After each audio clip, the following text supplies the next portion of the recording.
Sheikh chilli और खुरपा। एक बार घर वालों ने शेख चिल्ली को घास खोदने के लिए जंगल भेज दिया। दोपहर तक उसने एक गट्ठर घास खोद ली और गट्ठर उठाकर चला गया। घर वाले बड़े खुश हुए। पहली बार शेख चिल्ली ने कोई काम किया था, परंतु जब कई घंटे बीत गए तब शेख चिल्ली को याद आया कि घास खोदने के लिए जिस खुरपे को वो लेकर गया था वह तो वहीं रह गया है जहां उसने घास खोदी थी। तेज धूप में पड़ा पड़ा खुरपा गर्म हो गया था। चिल्ली ने चिलचिलाती धूप में पड़ा हुआ अपना गरम तवे सा तपता खुरपा जब ऊपर मुठ से पकड़ा, लेकिन मुठ भी गर्म हो चुकी थी। शेख चिल्ली घबरा गया। अरे खुरपे को तो बुखार चढ़ गया। मन ही मन घबराता हुआ हकीम साहब के पास पहुंचा और बोला, हकीम साहब, हमारे खुरपे को बुखार हो गया है, जरा दवाई दे दीजिए। हकीम साहब समझ गए कि शेख चिल्ली कोई शरारत कर रहा है या फिर ये बेवकूफ है, तो हकीम साहब ने वैसा ही उत्तर दिया, अरे हाँ, वाकई ही इसे तो बुखार है। जाओ जल्दी से इसे रस्सी से बांधकर कुएं में लटकाकर डुबकी लगवा दो, तभी इसका बुखार उतरेगा। तब भी बुखार ना उतरे तो इसे मेरे पास ले आना। शेख चिल्ली चला गया।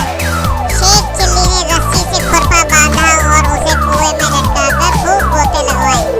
थोड़ी देर बाद उसने उसे ऊपर खींचा।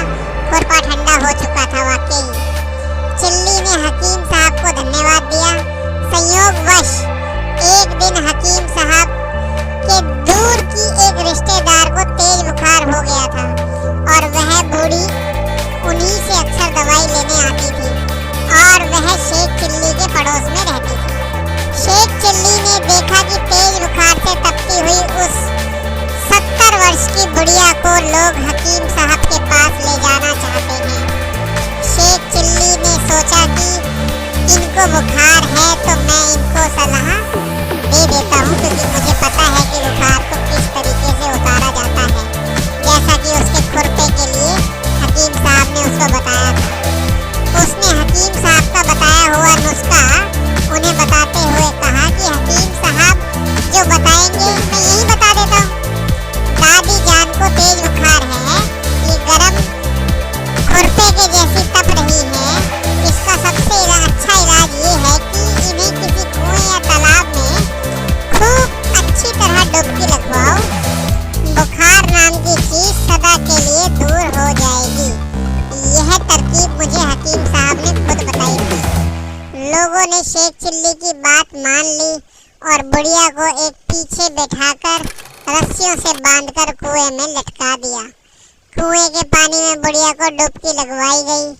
कई डुबकियां लगवाने के बाद जब बुढ़िया को बाहर निकाला, वह ठंडी पड़ चुकी थी और उसके प्राण उड़ गए थे। लोग शेख चिल्ली पर बिगड़ गए। बुढ़िया के घर वालों ने गुस्से में कहा, तुमने तो दादी जान को मार ही दिया। शेख चिल्ली बोला, मियाँ, मैंने केवल बुखार की गारंटी ली थी, अच्छी तरह देख लो बुखार उतर चुका है या नहीं। हकीम साहब का नुस्खा गलत नहीं है, यह उनकी बताई हुई तरकीब है, खुद जाकर पूछ लो। तरकीब गलत होगी तो इस बुढ़िया का बुखार नहीं उतरता। लोग हकीम साहब के पास गए।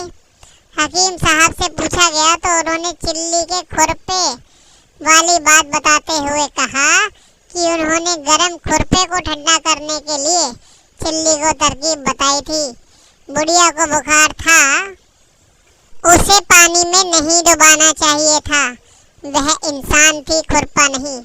शेख चिल्ली पर इस घटना के कारण घर वालों ने खूब डांट लगाई और उसको समझाने की बहुत कोशिश की, लेकिन शेख चिल्ली तो शेख चिल्ली ही है। जिस तरह उसका जितना दिमाग होता है वो उसी तरीके से सोचता है। तो दोस्तों, अगर आपको आज की कहानी अच्छी लगी और आपने पूरी वीडियो देखी तो इसी तरह की और कहानियों के लिए भी हमारे चैनल को सब्सक्राइब कर लीजिए ताकि भविष्य में हम आपके लिए रोज नई नई कहानियाँ लेकर प्रस्तुत होते रहें। तो आप सभी का बहुत बहुत धन्यवाद, तहे दिल से शुक्रिया।